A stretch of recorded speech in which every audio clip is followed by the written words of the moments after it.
là-dessus, on est bon. Donc là, vous avez par exemple le projet d'un candidat qui vient juste de quitter la formation vendredi dernier, Eligius Magie.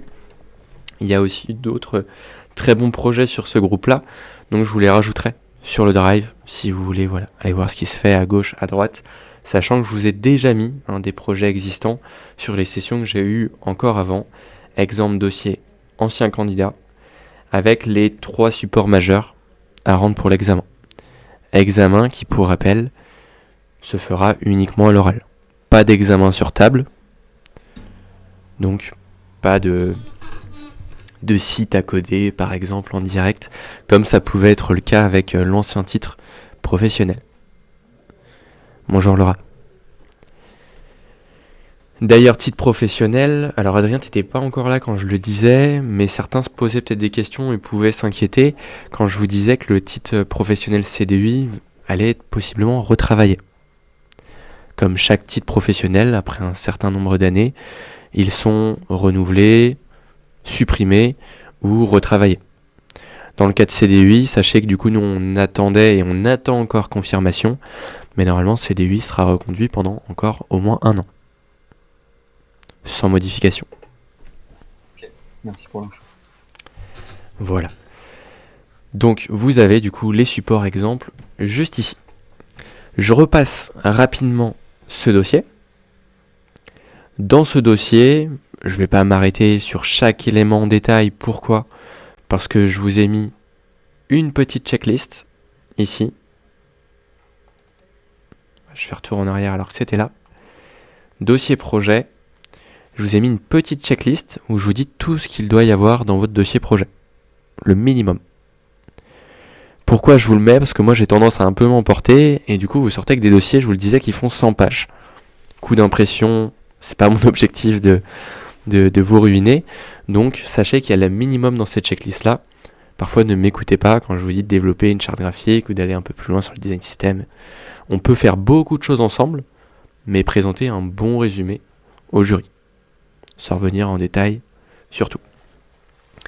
Donc les petites checklists sont là. Maintenant, vous verrez que je les ferai peut-être évoluer. Donc, je mettrai sûrement à jour les documents au fur et à mesure des retours des jurys, même de moi, d'évolution de ce qui se fait, notamment là récemment sur Figma, eh bien, je peux être amené à les changer.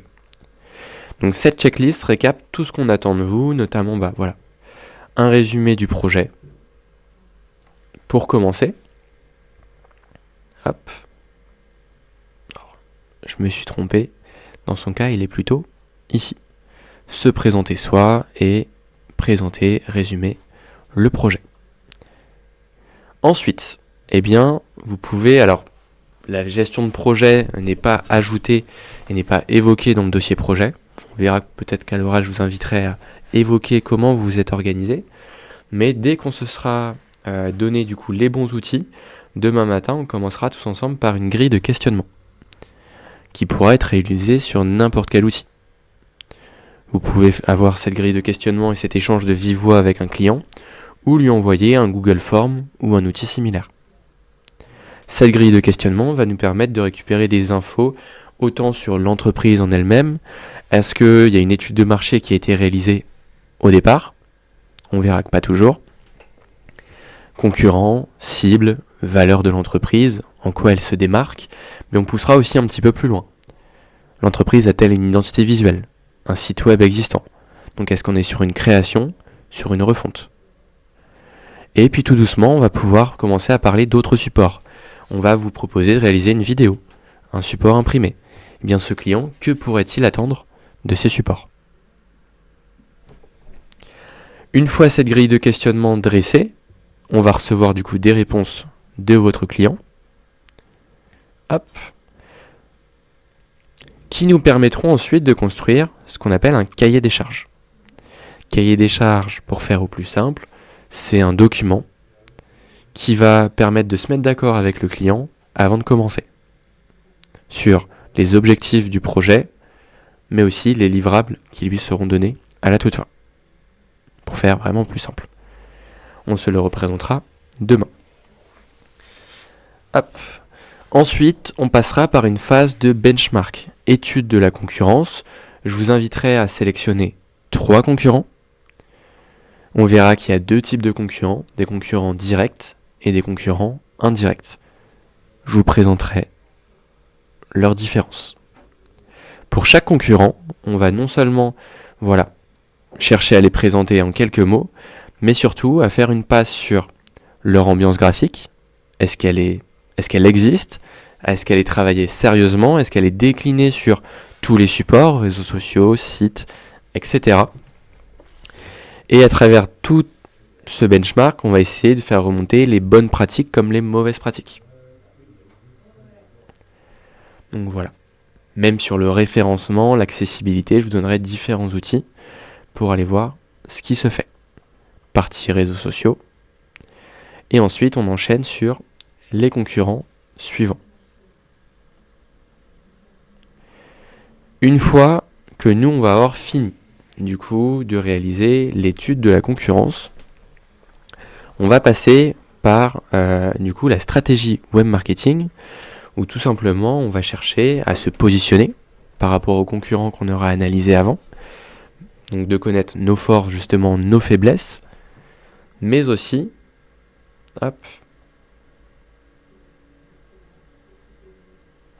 plus que ça, de s'attarder sur notre cible en construisant ce qu'on appelle des personas, ou buyer persona, plusieurs noms possibles, parce que un site, oui, on va le réaliser à la base pour votre client, mais si votre client vous dit j'ai envie, j'allais dire n'importe quoi, d'avoir une roue avec un hamster qui tourne sur le site, si ça peut apporter un plus aux utilisateurs, pourquoi pas, mais on répondra avant tout à leurs besoins. Donc on passera par cette phase-là aussi, étude de la cible. On parlera de différents outils, du coup, comme la matrice SWOT qui nous permettra de faire une bonne synthèse de justement ce benchmark et de tout ce qu'on aura réfléchi avant.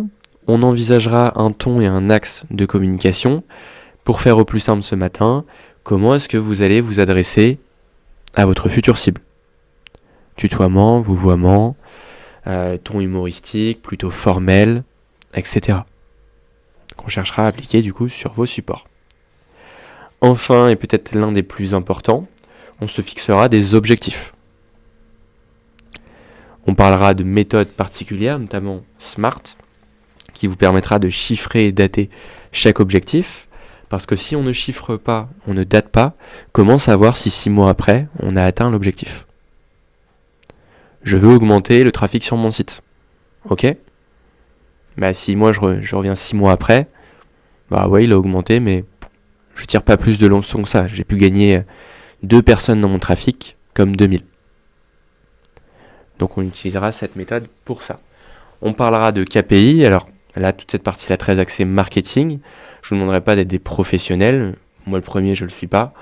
Mais ça vous permettra plus tard, que ce soit en freelance, en micro-entreprise, de vous aider dans vos projets parce que vous serez couteau suisse. Vous allez devoir tout faire. Ou en entreprise, de pouvoir échanger du coup avec des personnes au sein de votre service. Et enfin, pour atteindre les objectifs qu'on se fixera, on viendra du coup déterminer plusieurs moyens de communication. Partiellement, voire quasiment imposés par le titre professionnel. On les connaît, la vidéo, le support imprimé, le site web, et ainsi de suite. Une fois qu'on aura terminé toute cette partie de veille, d'analyse, on retrouvera une partie que vous commencez un petit peu à connaître, puisqu'on démarrera l'identité visuelle de projet.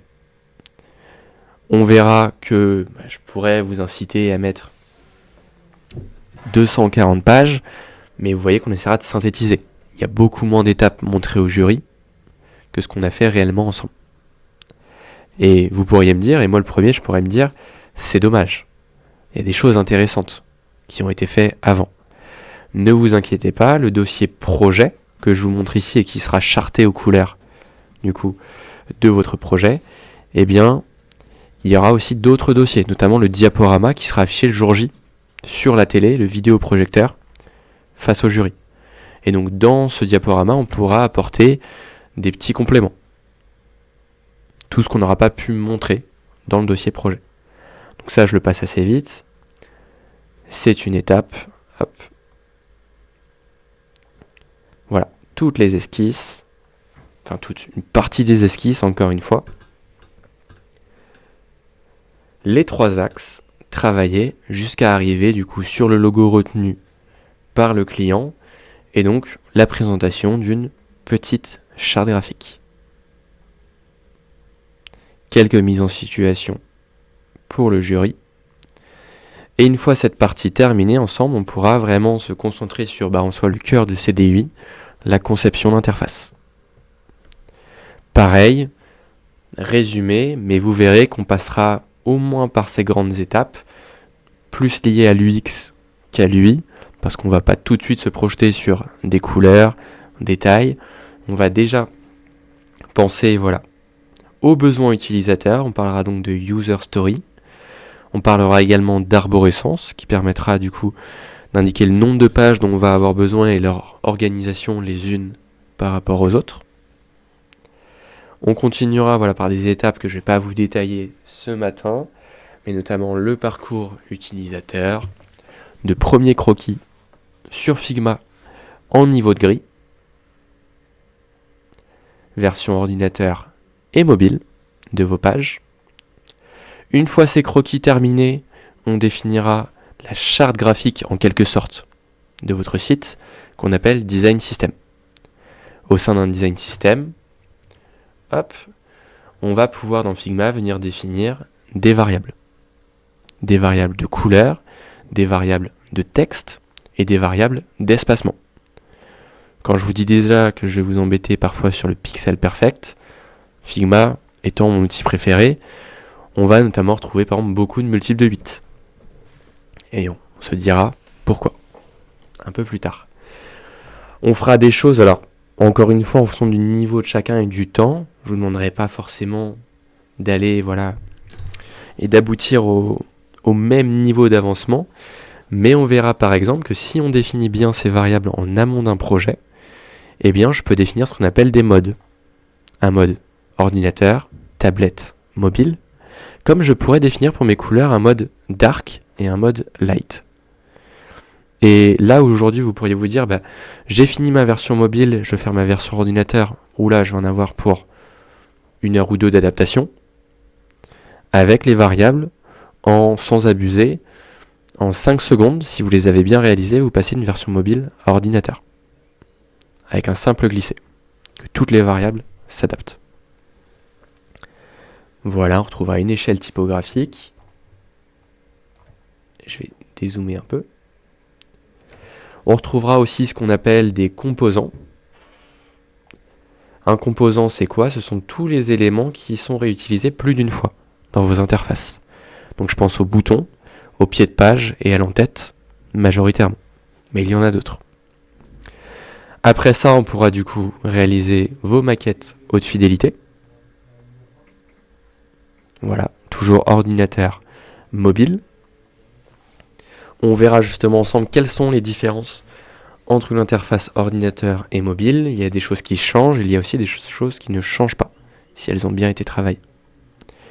Et enfin, on finira par réaliser un prototype interactif qui permettra de faire les liens entre ces maquettes, mais aussi de simuler du coup des interactions, que ce soit de simples survols de boutons, ou pour les personnes qui souhaitent aller plus loin, alors là je vais peut-être dire des mots obscurs, mais on pourra réaliser des systèmes sticky, des carousels, ça peut-être un peu plus parlant, carousel, slider, on peut faire plein de choses. Hop. Ensuite, une fois la partie Figma terminée, on s'attaquera à intégrer ce site sur WordPress avec du coup le constructeur de page Elementor, qui est sûrement aujourd'hui le plus utilisé. Nous, comme on disposera de la version gratuite, que je ne vais pas vous demander de faire de frais là-dessus, on aura besoin d'installer peut-être un peu plus d'extensions pour que vous puissiez faire vraiment tout ce que vous voulez.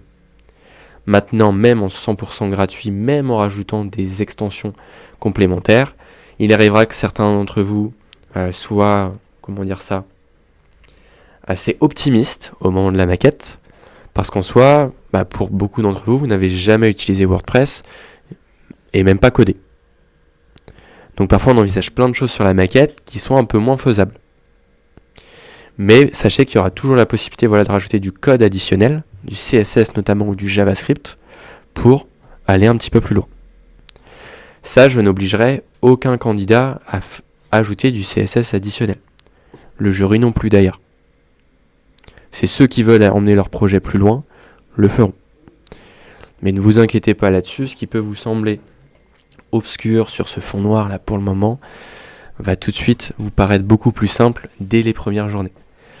On peut faire une montagne en effet de certains langages, je pense à du Python, à du PHP, etc. Ça oui, bien sûr qu'en 2 semaines, il serait difficile de vous emmener à un top niveau. Mais le HTML, CSS, voire même le JavaScript, c'est accessible pour n'importe quelle personne. Même quelqu'un qui partirait sans base. C'est très plaisant, vous verrez. On cible des éléments, on cible son paragraphe et on lui attribue la couleur rouge. On écrira principalement, voire totalement en anglais. Mais je souhaite vous rassurer là-dessus. Les candidats qui en ont souvent peur sont souvent rassurés une fois cette période passée. Voilà. On pourra accéder au site et après il y aura toute une partie SEO et accessibilité. Alors c'est très résumé ici, mais on parle également de performance. Qu'est-ce qui fait que votre site va charger plus rapidement ou remonter plus haut dans les résultats de page Google? Et pas seulement sur votre nom, mais aussi sur des mots-clés liés à votre secteur d'activité. Voilà. Et j'allais dire, enfin on arrive sur les dernières parties. On parlera de réseaux sociaux ensemble, où on définira un calendrier éditorial qu'on projettera sur peut-être 1, 2, 3 mois. Tout dépend du rythme de publication que vous allez choisir. Quelques posts du coup pour les réseaux sociaux. Le référentiel d'évaluation vous demande 15 à 45 publications. Jamais aucun candidat ne m'a sorti 45 publications. On est plus souvent entre 15 et 20 dans le temps qu'on a. Voilà des petits posts, des carousels préparés. Des petites mises en situation pour se projeter. Hop.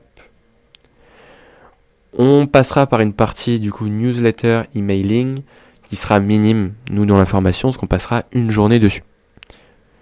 Mais vous verrez que si vous savez utiliser WordPress, l'outil notamment Brevo ou d'autres outils d'emailing ne seront plus un problème.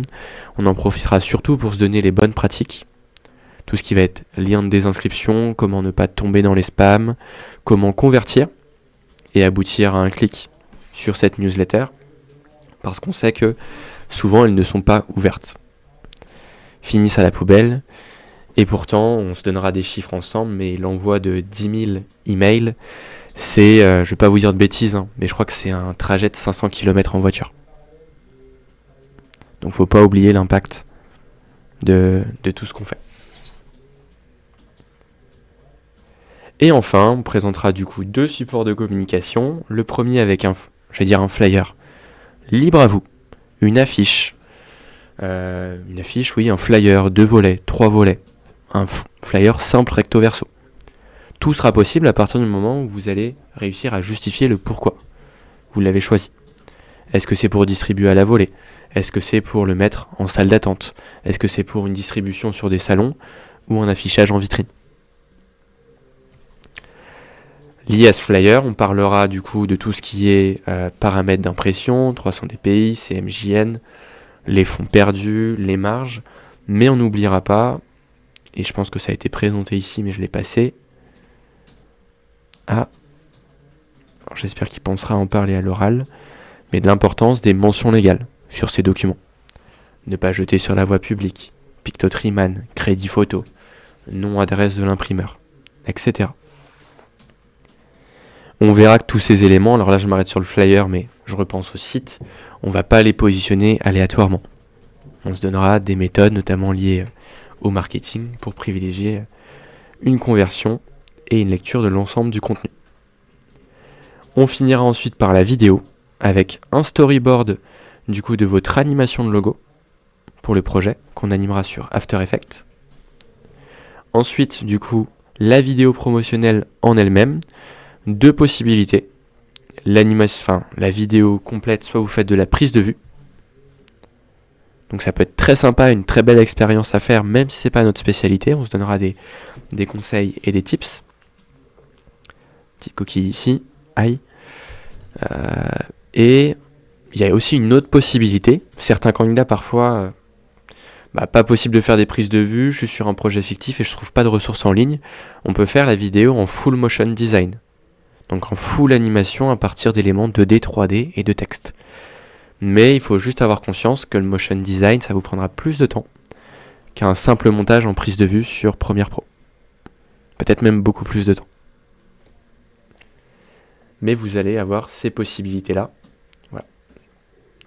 Et enfin, on finira par traditionnelle conclusion, remerciement. Il y a plein de possibilités. Mais ça permet ce matin de faire un rapide récap de tout ce que vous allez avoir à rendre à la fin. Est-ce que par rapport à tout ça, vous avez des questions? Un doute par rapport au client que vous auriez choisi? Ou autre? Maureen, ouais? Moi, Vas-y. vite fait. Moi, j'ai une cliente, une tatoueuse. Ok. Mais du coup, c'était plus sur le côté, vraiment, voilà, les flyers, l'emailing, tout ça, parce que, en fait, elle a déjà un compte Instagram. Mais comme c'est du tatouage, c'est pas trop. Le but, c'est de se faire vendre, évidemment, mais c'est pas en. C'est un portfolio, Et- avant tout, c'est ça? C'est des Bah, réalisations qu'elle met? Ouais, c'est ça en fait. C'est genre, elle montre ses tatouages et ses flash tattoos, donc les dessins qui sont prêts à être tatoués. Mais c'est pas vraiment des grosses prestations comme de la magie par exemple là. Mais du coup, je sais pas si c'est un bon choix ou pas. Alors le tatoueur, ça peut totalement le faire. J'en ai déjà eu un et je pourrais te partager un dossier projet si tu veux spécifiquement là-dessus pour te montrer que c'est pas un point bloquant. Alors souvent je partage pas les dossiers, mais là on est sur du tatouage spécifique. On est sur du tatouage tahitien, marquisien. Mhm. Mais donc ça peut te montrer qu'on peut totalement décliner tous ces supports pour ton client. Sachez aussi, vous allez peut-être vous dire, ah ouais, mais moi mon client, l'emailing, les posts sur les réseaux sociaux, ça l'intéresse pas du tout. Et j'ai envie de vous dire, et je l'ai déjà dit sur plein de sessions et c'est passé comme ça, nous le plus important ça reste le site web. Qui soit ok avec le fait de faire un site. La vidéo, le support imprimé ou les réseaux sociaux, ils peuvent rester entre guillemets fictifs. Peut-être que le client n'imprimera jamais le flyer en 200 exemplaires. Peut-être qu'il diffusera jamais la vidéo sur ses réseaux sociaux. Ou peut-être juste qu'il n'a pas de réseaux sociaux. Et donc que nos posts ne seront jamais exploités. Bien sûr, ça peut être dommage et c'est mieux pour vous. C'est plus satisfaisant de voir son travail posté. Mais sachez que c'est une possibilité. D'ailleurs, alors je sais pas si c'est la dernière session ou celle d'avant, j'ai un doute. Mais si à un moment avec le client ça se passe mal, pour je ne sais quelle raison, on peut décider de lui dire ok, je conserve si t'es ok ton nom, ou à la rigueur je change de nom, mais je conserve le sujet pour l'examen, et nous on arrête la collaboration ensemble. Pourquoi je vous dis ça? Il y a des clients parfois ils s'engagent, et en fait vous avez une réponse une fois par mois, bloquant. Dans d'autres cas, vous avez fait un super travail, vous avez écouté mes retours, et là il vous dit qu'en fait il voudrait un site rose fuchsia. Bah oui, le client est roi, et on le voyait au début ensemble que designer et artiste n'est pas la même chose. Un designer, il a des contraintes.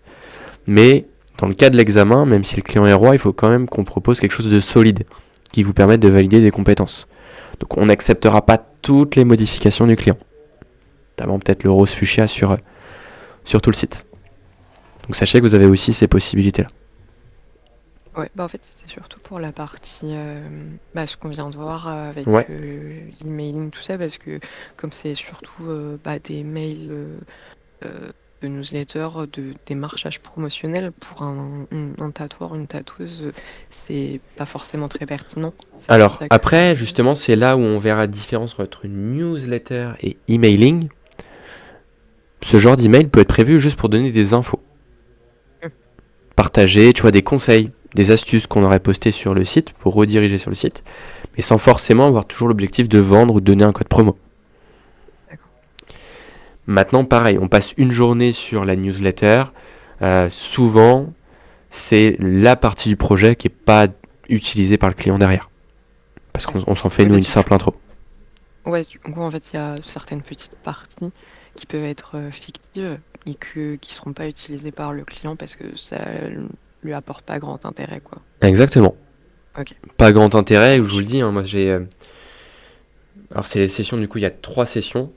Un, un client, enfin un client. Un candidat qui m'a dit, bah moi, il n'utilise pas les réseaux sociaux, et c'est pas parce que je lui prévois des templates ou que je lui programme qu'il va les utiliser. Enfin, je vais poster pour lui pendant un mois, et après il en fera plus rien. Donc bah ça sert à rien de mettre trop d'énergie pour ça, donc totalement. Certaines parties peuvent rester fictives. Je terminerai juste par une parenthèse avec l'identité visuelle qui n'est pas obligatoire. Donc c'est-à-dire que vous pouvez partir d'un projet qui a déjà une identité visuelle. Je vous demanderai juste, si c'est le cas, de me la partager en amont. Je préfère qu'elle ait été travaillée, j'allais dire, de façon professionnelle. Pourquoi ?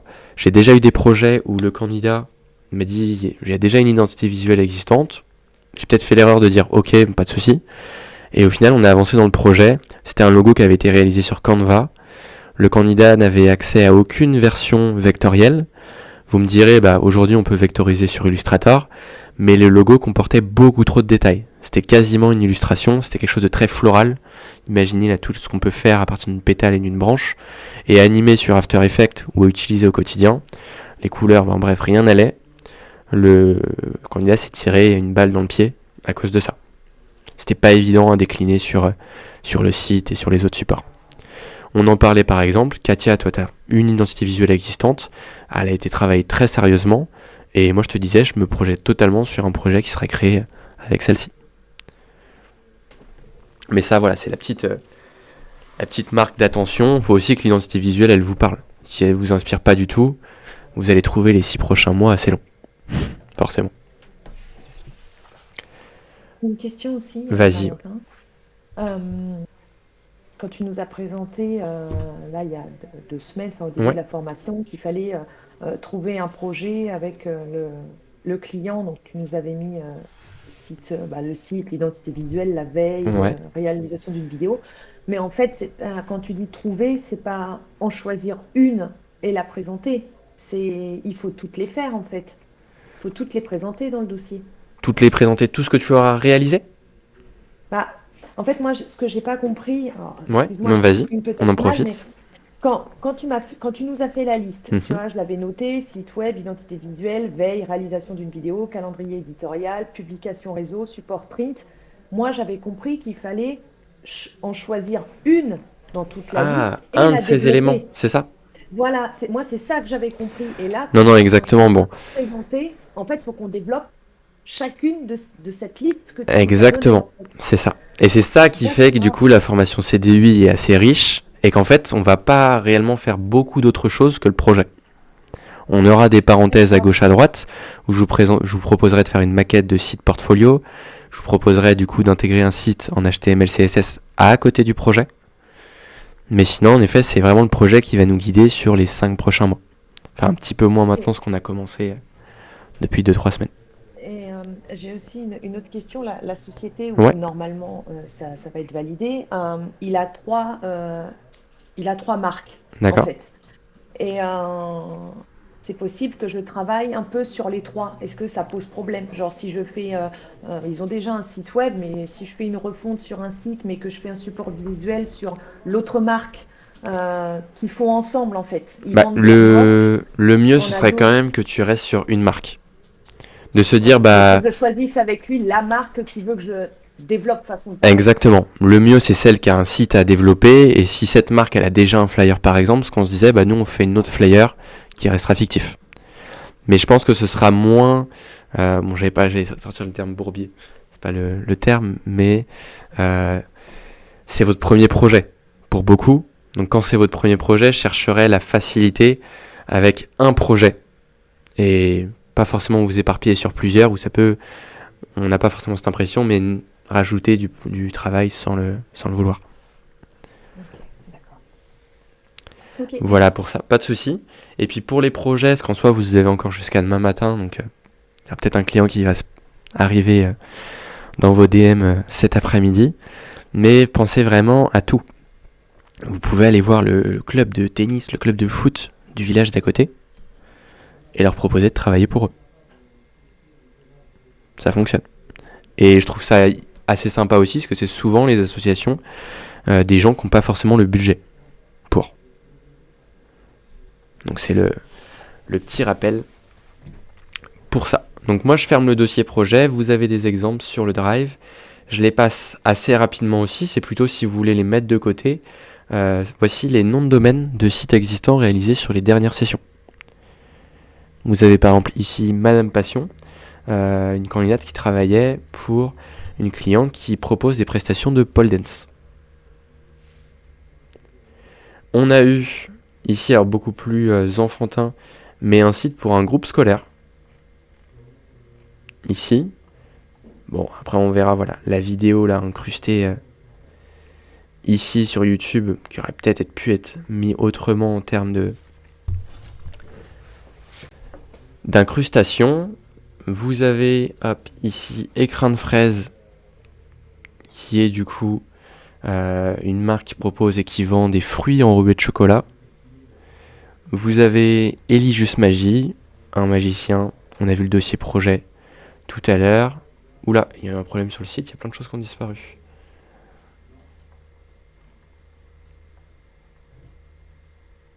Ouh là là. Ils n'ont pas encore passé l'examen, donc c'est pas...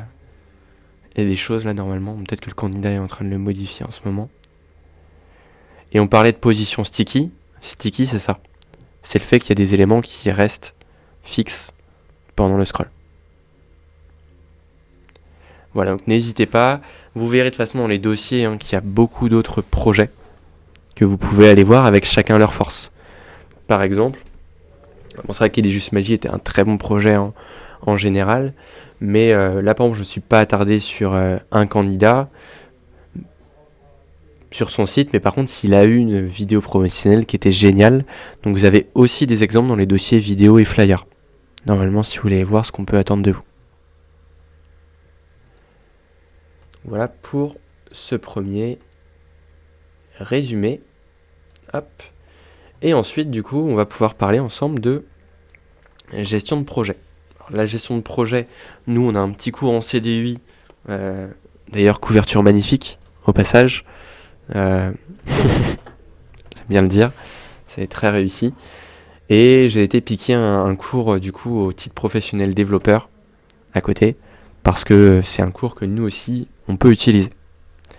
À côté de ça, vous allez voir que dans le canal, du coup, où je mets tous les cours, le petit forum, je vous ai mis des vidéos YouTube qu'on va regarder ensemble, mais vous les avez comme ça de côté, si besoin de revenir dessus un petit peu plus tard. Pour faire au plus simple, du coup, sur la gestion de projet.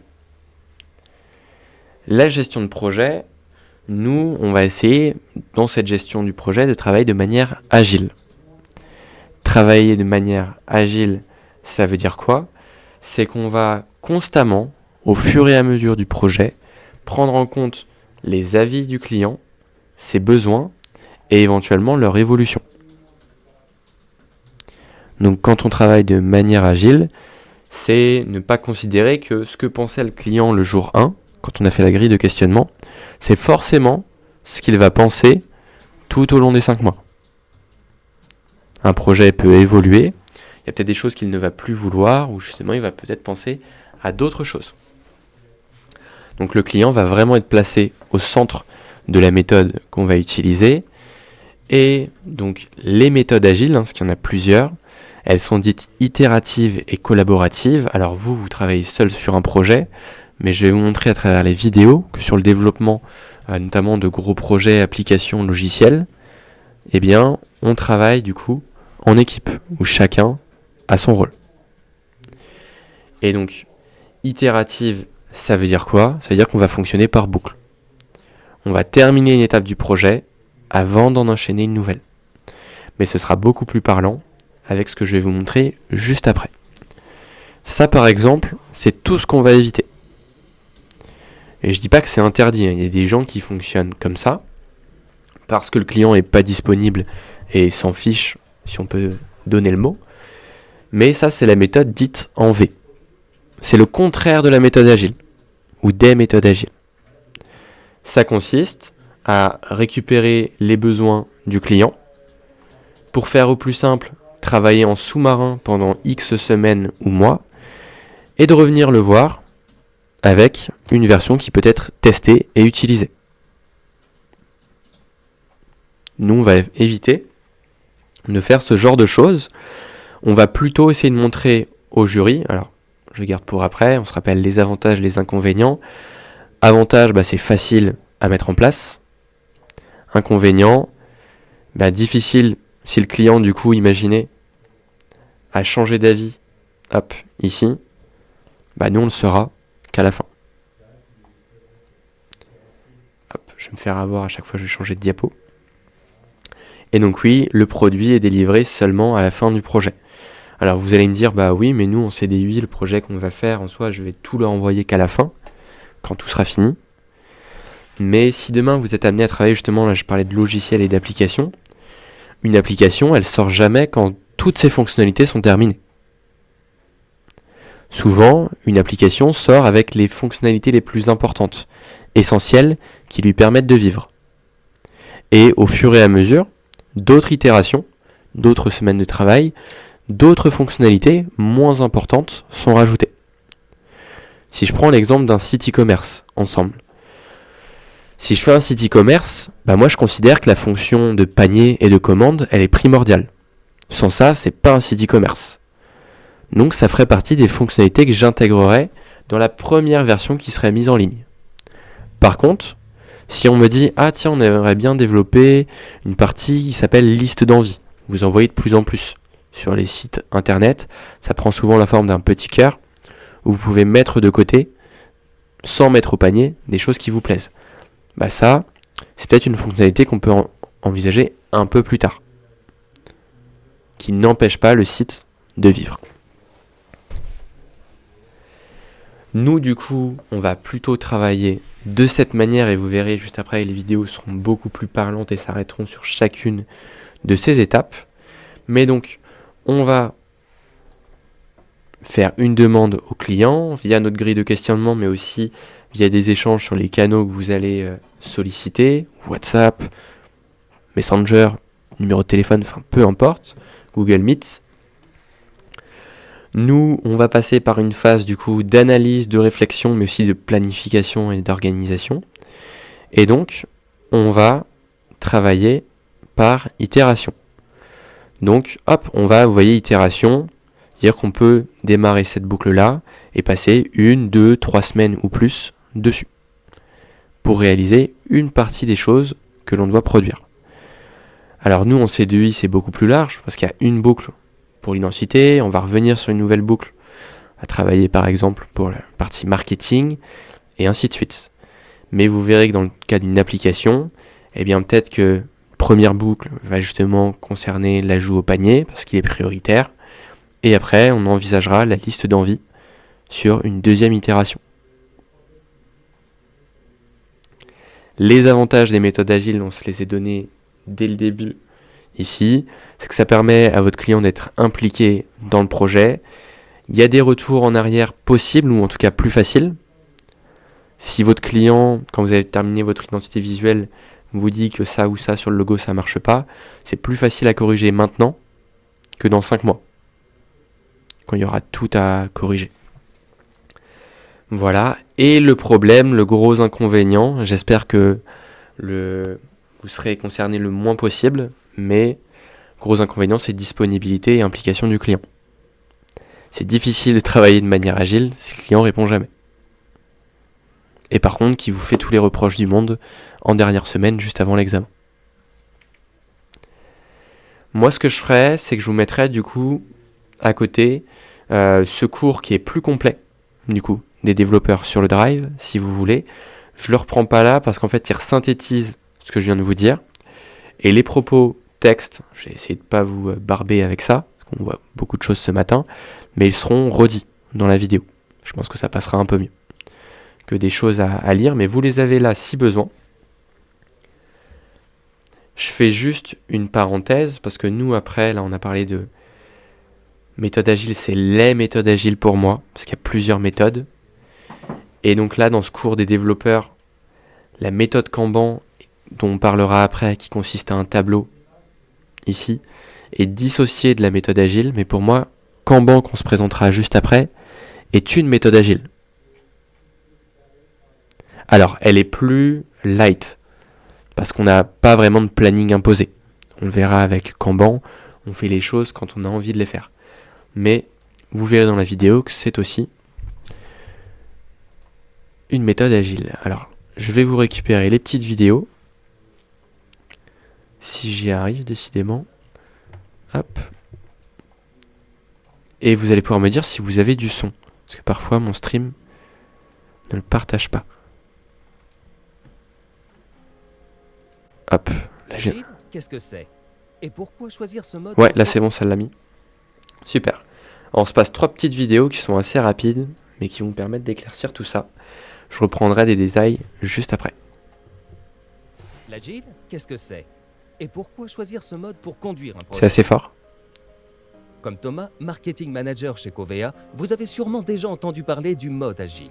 Tout le monde en parle, avec ses propres définitions et exemples. Mais pour Thomas, qui soumet régulièrement des projets à la direction informatique, le concept d'agilité reste encore un peu flou. Alors comment lui expliquer simplement quelle réalité se cache derrière le mode agile, en particulier dans les projets Covea? Et cette méthode est-elle adaptée à son projet?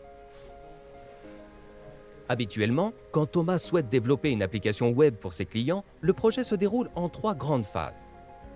D'abord, Thomas remet son cahier des charges au pilote projet, en ayant pris soin de cadrer au mieux le périmètre, le coût et le délai du projet. Ensuite, l'équipe informatique travaille plusieurs mois pour réaliser l'application. Enfin, elle livre l'application pour recette aux équipes de Thomas et procède aux correctifs. Ce type de conduite de projet, adapté dans certains cas, peut cependant comporter plusieurs limites. Si tout est défini dès le départ, alors les ajustements que Thomas souhaiterait pendant la phase 2 coûteraient cher et pourraient ne pas être pris en compte. Pour Thomas, produire un cahier des charges complet et imaginer tous les cas de figure est un exercice difficile. Il n'a pas le droit à l'erreur. Cela le crispe. Vu les délais du projet, le besoin peut évoluer avant que la solution ne soit livrée. Le risque est d'avoir un outil inadapté. Le cahier des charges, bien souvent lourd et complexe, n'est pas toujours bien interprété par l'expert fonctionnel et le concepteur de l'équipe informatique. Le risque de remettre à Thomas un livrable peu conforme à la demande initiale peut alors être important. L'agile, à la fois méthode mais aussi ensemble de pratiques et d'état d'esprit, modifie ce parti pris de gestion de projet classique. Son point de départ, c'est de se centrer sur la satisfaction du besoin du client et l'accélération du déploiement grâce à la réalisation du produit par petits blocs, de manière itérative et incrémentale, et en visualisant et adaptant le produit au fil de l'eau. Ainsi, en allant voir les équipes informatiques, la première question qui sera posée à Thomas ne sera plus « Qu'est-ce que vous voulez faire? Pour quand et à quel prix ?» mais plutôt « Dans ce que vous voulez faire, quelles sont les fonctionnalités les plus importantes pour vos clients finaux ?» C'est sur cette posture, centrée sur la hiérarchisation des besoins du client, que va ensuite découler l'ensemble des pratiques du mode agile. Avec une promesse, les besoins prioritaires seront rapidement couverts et les éventuels ajustements seront mis en œuvre au fil de l'eau. Alors, quelles sont ces pratiques propres au mode agile? Et quels sont les rôles propres à chacun des acteurs d'une équipe agile? Vous pouvez découvrir les réponses. Hop, alors c'est la fin de cette première vidéo. On va voir que la deuxième est faite du coup par les mêmes personnes et va revenir du coup sur les différentes étapes et les différentes personnes qui interviennent dans ce cycle. Est-ce que vous déjà vous avez des questions avant que je revienne juste sur un détail qui a été indiqué ici? Ou est-ce que c'est assez clair? Ouais, c'est bon. Moi je reviens juste sur cette parenthèse pour que vous ne soyez pas surpris dans la prochaine vidéo. Nous, aujourd'hui, tout ce qu'on va réaliser est à peu près au même niveau, même si on sait que le site web est un peu plus important. On va pas forcément avoir cette priorisation. Par contre, demain, si on démarrait un gros site, une grosse app, comme je vous l'ai déjà dit, il nous faudrait du coup prioriser les fonctionnalités les plus importantes. Et vous verrez dans la prochaine vidéo qu'il va réaliser plein de petites cartes. Chaque petite carte correspond à une fonctionnalité très précise. Si on prend un site par exemple, eh bien, on verra que cette petite phrase pourra être « En tant qu'utilisateur, je veux avoir la possibilité d'ajouter mes éléments au panier. » Donc, à travers cette phrase, j'ai demandé une fonctionnalité. Et on verra que toutes ces petites phrases, elles s'appellent les user stories et on les a vues rapidement dans le dossier projet. Elles sont toujours constituées du même début. En tant que quoi? En tant qu'utilisateur, peut-être même aussi en tant qu'administrateur du site. Il y a sûrement des besoins. En tant que utilisateur, je veux. Je veux quoi? Et là, on liste le besoin. Et quand le besoin est listé, par exemple, je veux pouvoir ajouter mes produits au panier, eh bien, on rajoutera afin de pouvoir passer commande. Ces petites phrases qui vont vous sembler toutes bêtes. Mais dans un projet des user stories, ces petites phrases qui listent les fonctionnalités, elles vont être beaucoup. Et vous allez pouvoir plus tard les organiser et les prioriser dans ce qu'on appelle, et ce qu'ils donneront dans la prochaine vidéo, le backlog produit. Donc ça fait 2 nouveaux mots. Le backlog, c'est quoi? Si on veut faire simple, c'est un tableau qui va lister toutes les user stories, toutes les petites phrases de demande de fonctionnalité. Et donc au sein de ce backlog où il va y avoir tous les besoins, eh bien on pourra prioriser. Tiens, qu'est-ce qu'on veut intégrer, coder en premier? Qu'est-ce qui peut à l'inverse attendre les dernières semaines? En se disant, eh bien on veut une application, un site qui soit viable le plus rapidement possible. Donc c'est la petite parenthèse pour pas que vous soyez surpris par la suivante. Les user stories et le backlog. Si à un moment il vous parle aussi, je ne sais plus s'il le fait dans cette vidéo-là, mais de product owner.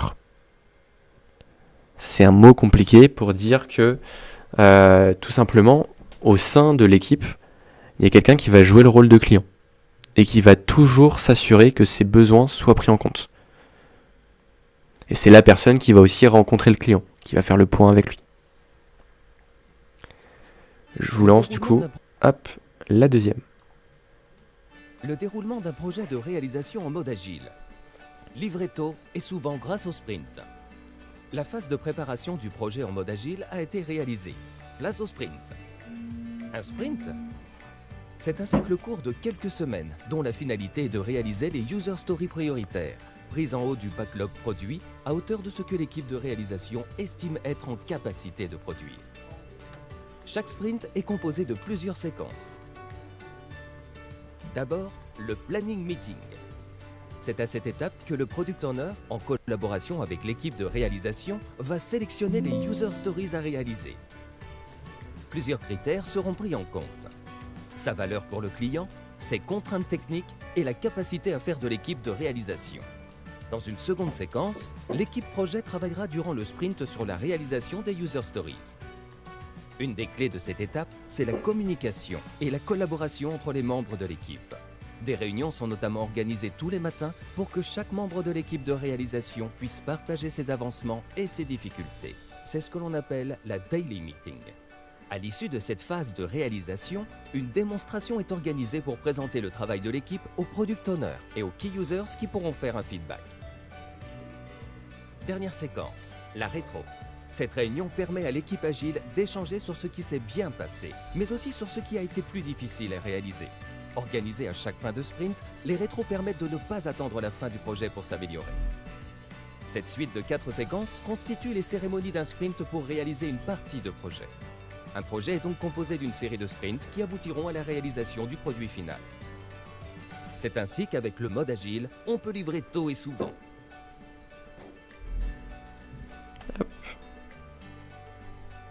Aboutiront à la réalisation. Donc ici, vous avez le gros de la méthode Scrum.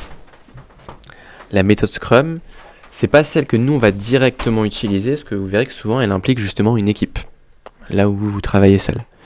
Mais c'est important de la garder dans un coin de votre tête, déjà parce que vous pourriez être amené à travailler de cette manière. Moi, sur les 2 entreprises que j'ai fait avant, en agence par exemple, pour le développement d'applications, on travaillait avec Scrum.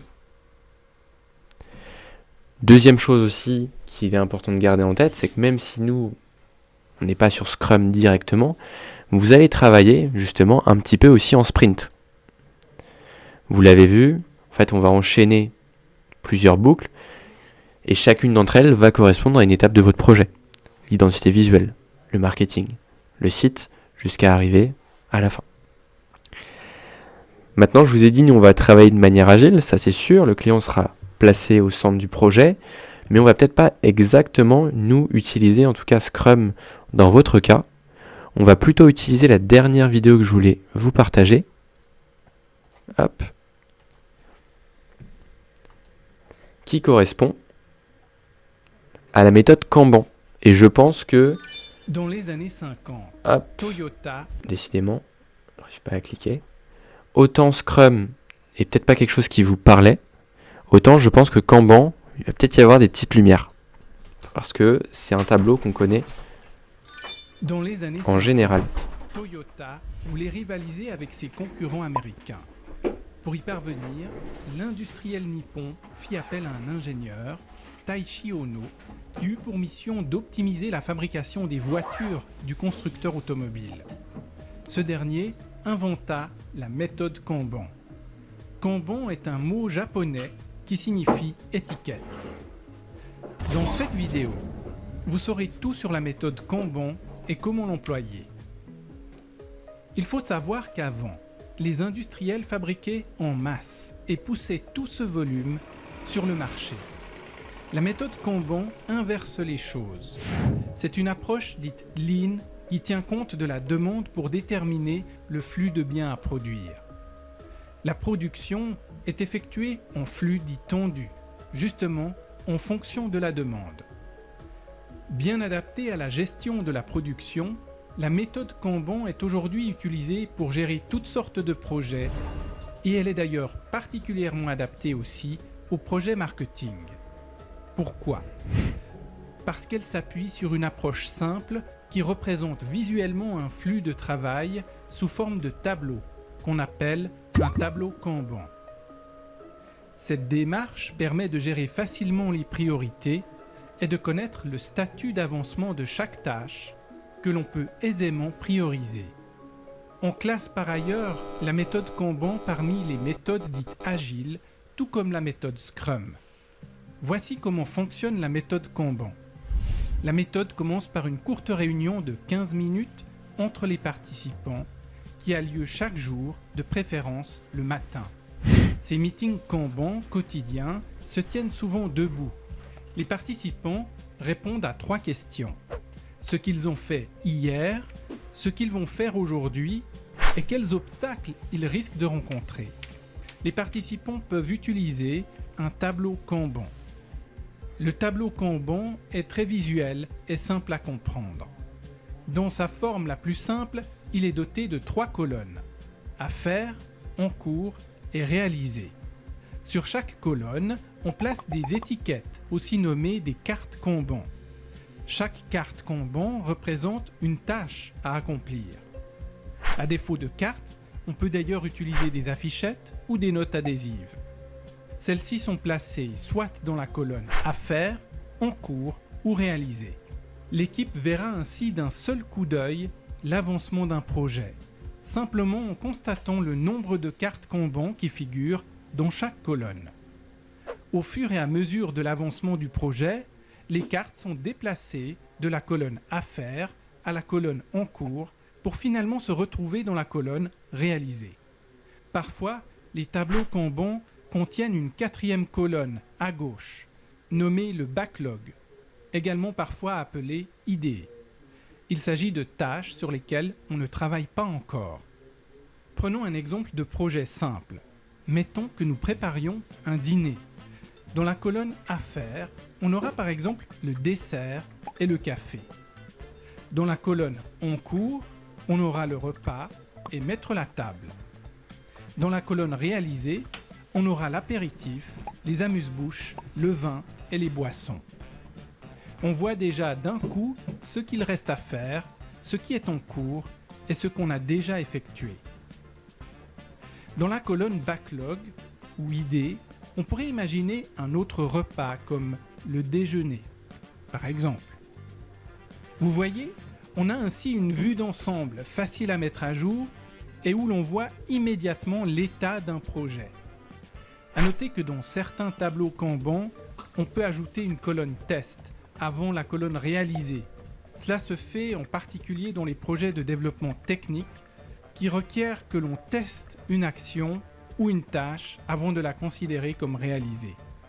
La méthode Kanban peut se comparer à la méthode Scrum, à la différence que Scrum s'appuie sur des cycles de développement réguliers, en général des sprints de 2 semaines. La méthode Kanban, elle, fait évoluer un projet chaque jour avec une démarche d'amélioration continue. Les 2 méthodes, Scrum et Kanban, peuvent très bien être employées en parallèle car elles se complètent parfaitement. Encore une chose, vous voulez des méthodes de productivité et Je vous passe la petite pub à la fin. Donc vous l'aurez compris, on a plusieurs méthodes dites agiles, on a Scrum, on a Kanban. Nous, on va plutôt travailler avec justement Kanban. Je vais vous montrer des outils juste après pour réaliser ce genre de tableau. Et je vais vous inviter d'ici la pause à prendre un petit temps pour lister tout ce qu'on va avoir à réaliser jusqu'à l'examen. Avant simplement de couper là. Vous allez peut-être me dire, moi je pensais à d'autres méthodes de gestion de projet. Il en existe beaucoup. On ne pourra pas tous se les lister. Mais j'aimerais juste en évoquer un dernier que je ne vais pas vous demander de réaliser parce qu'en soi, c'est presque moi qui l'ai fait pour vous. C'est le diagramme de Gantt, qui consiste sur un calendrier à positionner différentes tâches et à leur attribuer du coup une durée de réalisation qui vous emmène du début du projet jusqu'à sa fin et qui vous permet de répartir le travail comme il faut. Pourquoi je ne vous demanderai pas de le faire, simplement d'en avoir conscience, parce qu'en fait moi je l'ai fait. Si je vous montrais sur Notion, j'ai clairement un planning avec un temps attribué à chaque aspect du projet.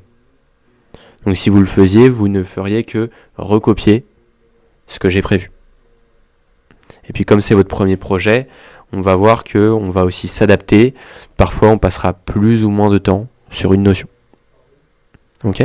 Mais gardez voilà ce petit nom, diagramme de Gantt, qui peut aussi être très pratique et combiné à ce qu'on s'est montré juste avant. Est-ce qu'avant que je vous partage des outils pour créer votre premier tableau Kanban, peut-être le deuxième, troisième si vous avez déjà eu l'occasion de travailler avec, vous avez des questions? On est bon? N'hésitez pas... Ouais, vas-y Adrien. C'est une petite question. Moi. Vas-y. Je sais pas, est-ce qu'il du coup il faut aussi travailler un Notion pour avoir quelque chose de global une interface entre nous et le client par exemple? Exactement. Alors, le client, vous choisirez de lui partager ce que vous voulez, mais ça peut être intéressant et c'est pour ça qu'il fait partie des 2 outils que je vais, vous partager là juste après. Quand j'ai commencé chez Arinfo, je pensais tout de suite à Trello, qui est pour moi le plus connu pour faire des tableaux Kanban. Mais aujourd'hui, je trouve qu'il y a possibilité de tout centraliser dans des outils comme Notion, non seulement le tableau Kanban, mais aussi du coup tout ce que vous allez vouloir rédiger. Je pense à la veille, au benchmark, à la stratégie. Tout pourra être transmis juste ici. Donc en effet, on va pouvoir se faire ça. Merci. Et qu'est-ce que je voulais dire? Ouais, vas-y Ahmed. Est-ce que tu m'entends, Valentin, pour commencer? Déjà, ouais, je t'entends bien. On a l'air d'être top sur le son ce matin. Ah, nickel. Je voulais savoir, tout ce projet-là, il Ouais. faudrait qu'on trouve un client? Ouais, exactement. C'est Alors, obligé de tout trouver un client? c'est pas obligé. Ce que je te disais, ce qu'on évoquait en privé, c'est que si j'estime que le client trouvé ne correspond pas forcément à mes attentes, et je vous promets, j'ai pas des goûts de luxe, je fais juste en sorte de pas vous mettre dans un traquenard. Parce que parfois, vous le voyez pas, mais il y a des projets qui sont difficiles à mener, encore plus quand c'est le premier. Et donc, dans ton cas, Ahmed, mais dans le cas de beaucoup d'autres aussi, si vous ne trouvez pas de projet réel, sur le Drive, gestion de projet, sujet apprenant CDI, j'ai préparé plein de sujets fictifs. Il y a largement de quoi trouver un projet sur lequel vous pouvez vous amuser. Il y a de tout. Ça peut vous paraître très sommaire, mais c'est fait exprès. Derrière, si vous me dites, tiens, je veux travailler pour HOTS, qui est une agence de voyage, ou je veux travailler pour cette entreprise qui fait des planches de surf, il y a vraiment de tout, les animaux, le café, des jus de fruits, beaucoup de choses. Eh bien, je jouerai le rôle du client et je vous dévoilerai du coup mes besoins mes valeurs, mes envies lors d'un entretien avec vous. D'accord. C'est aussi ce que j'ai lu hier Ouais. à la fin de la journée, que je regardais les fichiers apprenants, et il y en a tellement beaucoup, et je voulais te demander quels sont je veux un conseil, quel est le meilleur de ces fiches apprenants? Alors, il n'y a pas forcément de meilleur. C'est vraiment ce qui te parle le plus à toi. Dites-vous, je vais passer 5 mois dessus. Le projet, vous allez le voir en long, en large. À la fin, je me mets à votre place, vous allez plus vouloir voir votre logo. Vous allez plus avoir envie d'écouter la musique que vous allez avoir choisie sur votre vidéo parce que vous allez avoir tout bouclé plein de fois. Donc essayez de trouver quelque chose qui t'inspire, qui te plaît. Est-ce que par exemple, là si je te dis de faire un logo pour une marque de café fictive, t'as des idées? Tu vas peut-être me dire pas du tout, ça me parle pas. Et donc dans ce cas-là, c'est pas le projet sur lequel je t'invite à aller. Par contre, si je sais pas, t'es quelqu'un qui est passionné de voitures, peut-être que ce sujet-là pourrait être pas mal. D'accord. En tout cas, il y en a Après, plein. quand je dis meilleur, c'est mieux.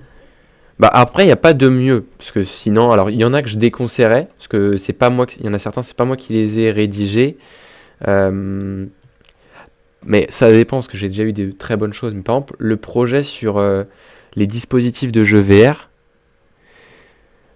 il y a certains candidats qui se sont trop enfermés dans les clichés du jeu vidéo. Et je me suis retrouvé avec des univers pixels peut-être un petit peu dépassés. Et j'ai trouvé que du coup, ce sujet-là, si c'est votre premier projet, peut-être pas. Par contre, j'ai un candidat qui m'a proposé un projet qui est sorti justement des préjugés qu'on a sur le jeu vidéo et qui a proposé un super projet dessus, qui s'appelle Tiger d'ailleurs et qui est disponible sur le Drive.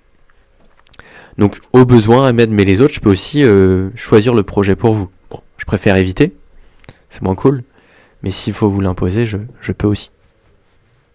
D'accord. Ok. Très bien. Dans la dernière session, excuse-moi, Ouais. il y a eu beaucoup d'apprenants qui ont choisi un sujet fictif. Dernière session, en fait, depuis que je suis arrivé, il y a de moins en moins de projets fictifs. Et quand je suis arrivé, il n'y avait que des projets fictifs. Et donc, tu vois, je pense que mes 2 premières sessions, il n'y avait que ça. J'ai essayé d'ajouter des projets réels, parce que je trouve ça, je vous l'ai dit, toujours plus formateur. Vous avez la réalité du milieu, du client surtout.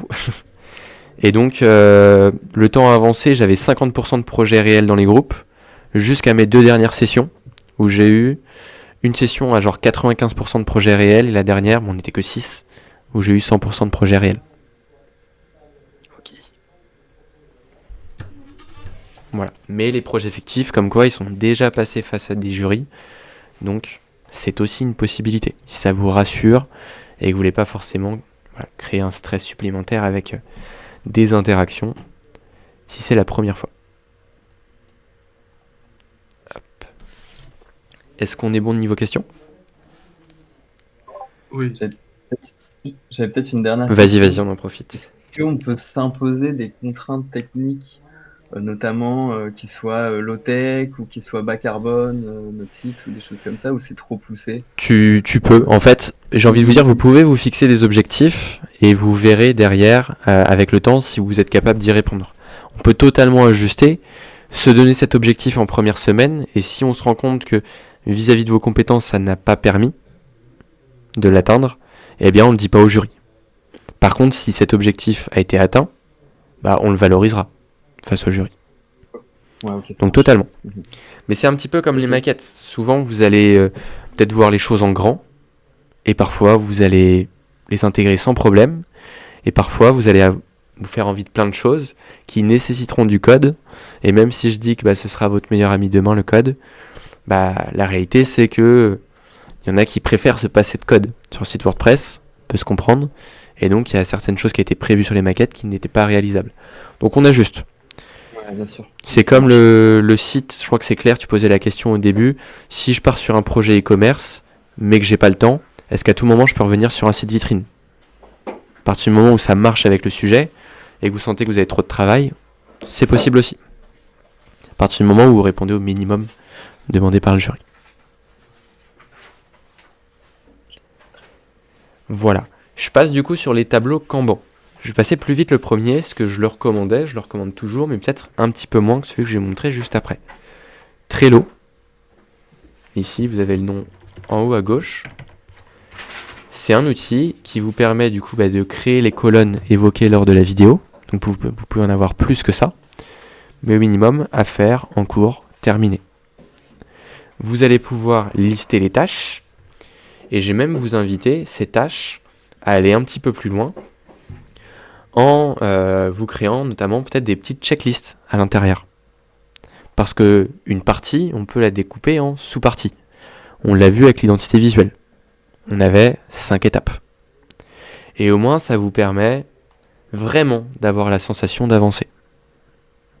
Et d'éviter de mettre un pied à gauche, un pied à droite, et de commencer un peu partout, sans finir les éléments. Donc, vous pouvez créer ce tableau Kanban avec, du coup, cet outil, qui vous offre la possibilité, du coup, de partager le tableau à n'importe qui. À minima, je vous demanderai de le partager à moi, pour suivre votre avancée, mais vous pouvez, comme tu le disais Adrien, le partager au client, si vous avez besoin d'avoir, du coup, une interface commune. Donc Trello est une option. Maintenant, plus le temps avance, plus j'ai tendance à vous recommander d'utiliser Notion. Notion, j'ai parfois du mal à le définir, mais je le vois un petit peu comme un outil qui peut vous aider à gérer, entre guillemets, toute votre paperasse, toute la partie écrite, organisation, veille, stratégie web marketing, etc. Pourquoi ? Notion, déjà, ça vous offre la possibilité, à la manière d'un Google Doc, de rédiger du contenu. Tout simplement. Mais plus loin que ça, vous pouvez importer des modèles. Des modèles de tableau Kanban, des modèles de calendrier éditoriaux pour les réseaux sociaux, et bien plus encore. Et toutes ces pages, à la manière d'un Google Doc ou d'un Trello, vous pouvez également me les partager. Et les partager à votre client. Et on en revient à ce que tu disais Adrien, et je pense que tu avais ça en tête, c'est que vous allez avoir plein de pages sur votre Notion. Libre à vous d'en partager quelques-unes au client, mais pas toutes, en fonction de ce que vous voulez lui montrer. Enfin, intéressant avec Notion, c'est que vous pouvez, je ne le vois pas, voilà, juste ici, vous pouvez exporter votre travail. Vous pouvez l'exporter en PDF, de manière assez classique, mais vous pouvez aussi sortir une mini page web HTML. Les checklists notamment que je vous ai mis sur le Drive pour le suivi de projet, je les ai exportés dans ces deux formats-là, si vous voulez voir ce que ça donne. Alors c'est bien sûr moins poussé qu'un InDesign, en termes de couleur, de taille, vous restez limité, mais c'est très bien, je trouve, pour centraliser toutes les micro-tâches que je vais vous demander. Par exemple, venez me créer un petit paragraphe de 5 lignes où vous venez argumenter sur votre ton de communication, sur le pourquoi vous l'avez choisi. Eh bien, on centralise tout ici avec une page ton de com. Notion, bien sûr, il est très puissant, on peut faire plein de choses. Là, je vais essayer d'aller au plus simple avec vous ce matin, si vous voulez l'utiliser derrière. Quand vous arrivez dessus, vous avez votre espace à vous, qui est là-haut. Si vous cliquez dessus, vous avez accès à tous les espaces qui vous ont été partagés. Donc moi, ce sont ceux d'autres candidats ou celui d'Arinfo.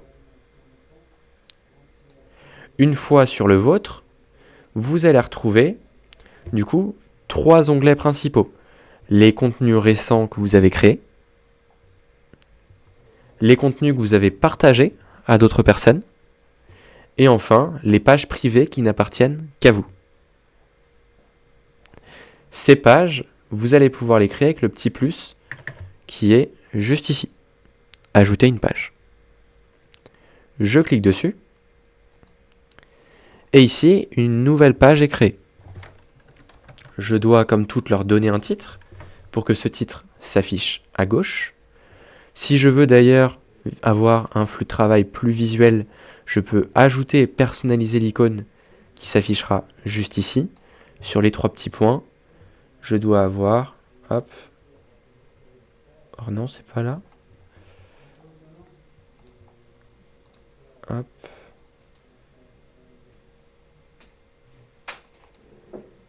Ah voilà, renommer.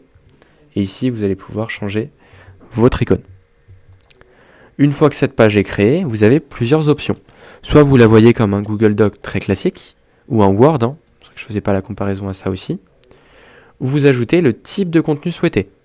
Des listes de tâches, des images, des boutons. Vous voulez faire le lien vers une autre page que vous avez créée. Des niveaux de titres, des listes à puces, des tableaux, des citations, des encadrés. Il y a vraiment moyen de faire pas mal de choses et de gagner du temps. Si maintenant vous voulez changer la couleur, et bien quand vous sélectionnez un élément par les 3 petits points, enfin les 6 petits points, vous pouvez changer la couleur du fond ou du texte. Ça reste limité, mais c'est très bien. Et vous pouvez aussi changer un bloc. Par exemple, mon bloc était citation. En fait, je veux plutôt un bloc encadré. Eh bien, il fait la conversion. Et derrière, vous avez des petits plus qui vous permettent d'ajouter de nouveaux éléments. Petits éléments que vous pouvez intervertir à tout moment entre eux. Voilà pour ça. Et derrière, alors moi il a disparu, hop, ici. Tac, je ne sais pas si je vais l'avoir là. Si, je vais en avoir. Vous avez déjà des modèles qui sont proposés ici, si on va vraiment tout en bas. Et vous verrez notamment la vue en tableau Kanban. Vous pouvez cliquer dessus. Alors moi, je trouve que l'importation n'est pas tip top.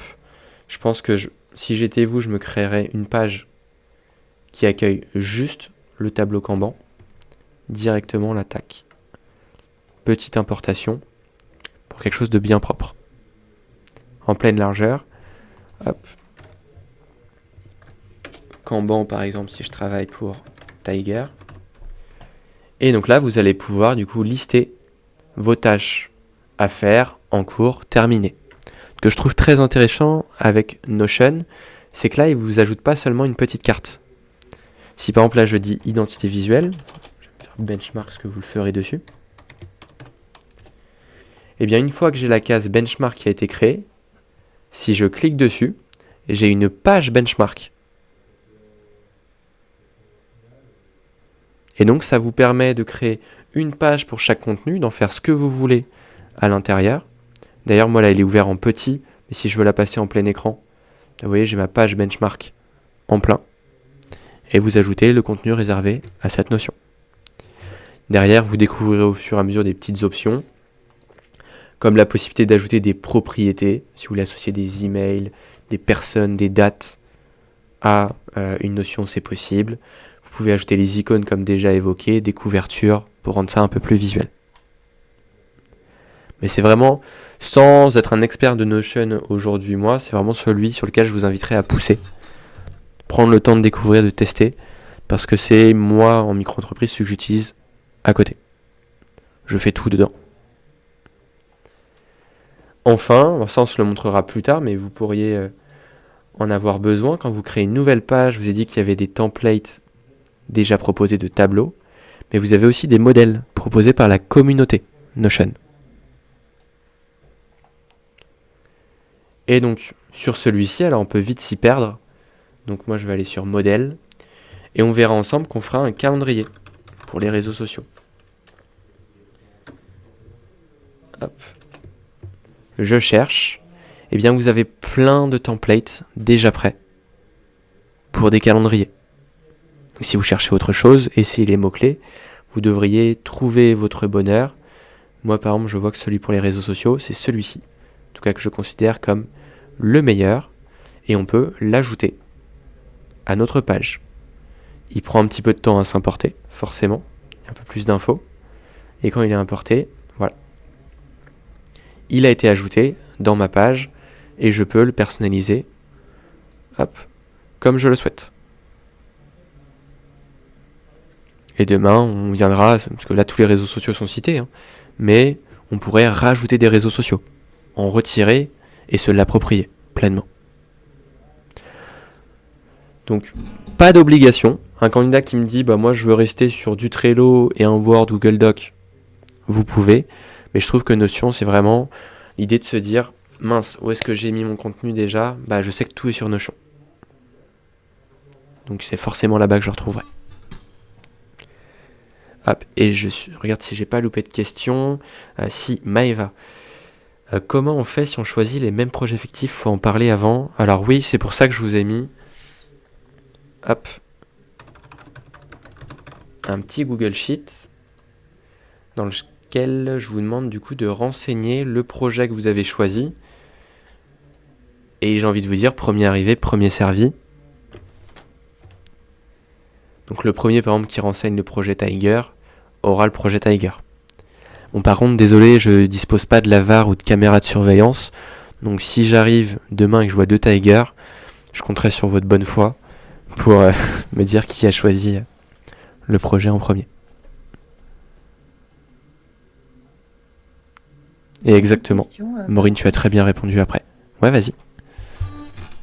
Notion, je regardais vite fait là, a priori, c'est pas forcément gratuit. Est-ce que la version gratuite est suffisante Elle est largement suffisante. Mais c'est comme Trello. Trello, aujourd'hui, de toute façon, pratiquement tous les outils. Figma est gratuit, mais la version payante est un peu mieux. Miro, c'est pareil. Nous, Notion, j'ai jamais été bloqué. Pour vous dire, j'ai... Hop, tiens, je peux vous montrer là, le calendrier par exemple, que j'ai pour votre session à vous. Eh bien, ce qui est top, c'est que demain, imaginons, j'ai un nouveau groupe. Eh bien, j'ai associé, par exemple, quelque chose que je fais avec vous au fait que vous soyez en continu ou en alternance, quel CCP de CDI je veux valider. Enfin, si on prend le temps, on peut vraiment automatiser beaucoup de choses. Là, je peux dire, par exemple, qu'on commencera la notion ensemble le 5 et qu'elle durera 5 jours. Donc, il prend en compte qu'il y a des week-ends et il fait terminer ça le 11 mai. Donc franchement, très très pratique. Et en effet, merci tout le monde pour le petit partage. Si tu veux retrouver sinon plus facilement plus tard ce lien-là, Adrien, dans le récap projet, eh bien il y a un petit lien qui ramène vers ce Google Sheets. Ça marche. Pas encore tout au fait de toutes les fonctionnalités de l'outil. C'est normal, t'inquiète pas. Même le groupe, en général, on va se partager beaucoup de choses. Forcément, on essaye de plier un bac+3 en 6 mois. C'est pour ça que le mot d'ordre, c'est n'hésitez pas. Il n'y a pas de questions bêtes. S'il faut, même le dossier professionnel, on se le répétera 15 fois. Parce que je sais que moi déjà, c'était Coria sur 3 ans. Alors vous, ça demande une certaine capacité et on ne peut pas tout retenir. C'est pas possible. Hop. Et moi, j'enchaîne, j'avais une question. Vas-y. Du coup. Est-ce que c'est utile de aussi commencer à créer nos pages web via Notion ou pas? Par exemple, notamment le texte pour faire valider par exemple au client. Si on a déjà Par exemple, pour être sûr de bien cibler ce que tu me dis, tu veux créer une page à propos de ton futur site web de projet, tu as déjà une idée du texte que tu veux mettre dessus et tu le prépares sur Notion? Ouais, j'en sais rien, mais en tout cas, de tout comme ça, on centralise. Moi, je centraliserais vraiment tout. Ok. Tout, comme ça, même pour le client se dit, ok, quand j'échange avec Adrien, on échange par message via WhatsApp, mais sinon toutes les ressources sont partagées via Notion. Vous pouvez même mettre des fichiers, des liens vers le Google Drive sur Notion. Donc, plein de choses possibles. En fait, en tout cas, il faut à la base bien avoir tout en tête pour pas que ça soit une usine à gaz si on rajoute des trucs au fur et à mesure, quoi. C'est ça, exactement. C'est pour ça que là, je vais vous laisser prendre la pause. Mais après la pause, commencez déjà à dompter un petit peu Notion, à vous créer un compte si vous souhaitez partir dessus. Bien sûr, c'est pas une obligation. Et du coup, à vous créer le petit tableau Kanban avec les différents aspects du projet que vous retrouvez dans ce qu'on s'est listé ce matin ou dans les différents dossiers projets exemples. Comme ça, tout est posé dès le début. Je regarde s'il n'y a pas d'autres questions, sinon, en effet, vous apportez de bonnes réponses. Aurélie, je te remercie. C'est exactement ça. Premier arrivé, premier servi. Ah, je suis content de voir Arome revenir. Je l'ai déjà eu il y a 2-3 sessions. C'est un sujet qui est assez sympa. Sachant que je viens de mettre un petit message, mais je sais que j'ai hésité beaucoup entre deux. Donc si quelqu'un le veut absolument, je peux changer encore. D'accord. C'est quoi l'autre sujet avec lequel tu as hésité? Le refuge pour animaux. Ok. Mais en fait, j'ai choisi plutôt celui sur le café parce que comme c'est plutôt du haut de gamme et que par rapport à l'apparence qu'il va avoir, ça va être complètement différent. Alors que par rapport à mon ancienne formation graphisme, j'ai fait déjà un projet, on va dire fun. Ouais. Donc si je prenais le refuge pour animaux, j'allais encore être un peu dans le même, on va dire les mêmes tendances, quoi. Donc j'ai voulu me Proposer challenger autre et chose. partir sur quelque chose de complètement. Mais je suis pas fermée à l'idée de changer. Ouais. Si Non, c'est bien de le voir comme ça. C'est un conseil que je peux donner, même tu vois, à mettre quand tu te questionnais sur quel sujet je choisis. Si vous avez déjà réalisé des projets, essayez d'aller voir autre chose. C'est bien pour un recruteur sur un portfolio de savoir que vous savez faire et proposer de tout. Vous n'êtes pas rattaché qu'à un style. C'était ça aussi un peu mon idée. Non, mais que c'est dans super. mon futur portfolio, je veux aussi proposer des trucs assez différents. Et puis on en reparlera ensemble. Ce projet, on peut le laisser en site vitrine ou on peut le pousser jusqu'au e-commerce. Le café, on verra ensemble. Mais c'est valable aussi pour les autres projets fictifs que vous pourriez choisir. Hop. Alors n'hésitez pas. Est-ce qu'il y a des mots, genre Maureen tatou, j'imagine que c'est du tatouage. Lilo cadeau, j'ai vite compris et puis j'ai été faire mon curieux. Pérégrine, du coup on en a parlé Katia. Mais Adrien, si tu peux mettre en petite parenthèse un mot-clé qui définit le projet. Même chose pour toi, Laura. Savoir si c'est des indépendants, s'ils vendent des biscottes ou autre chose. Ok. Ben, je vous laisse du coup prendre la pause ici jusqu'à environ 55. Quand vous revenez de pause, je vous laisse un temps, 15-30 minutes, pour découvrir Notion, créer un premier tableau Kanban, et on se reprend du coup vers environ, je vais dire 11h, non ça fait tôt, plutôt vers 11h30, 11h45 pour parler de dossier professionnel. Ça marche. Bonne pause à tous. Bon café, Oui, bon bonne thé, pause. bon jus, bon smoothie. Aurélie, elle a besoin d'un Merci. méga café là. Ouais, là, non, moi, je pense que c'était un gros cappuccino. À tout à l'heure. Bah, il faut au moins ça À tout pour à m'avoir l'heure. suivi 1h30. À tout à l'heure. Pour se réveiller.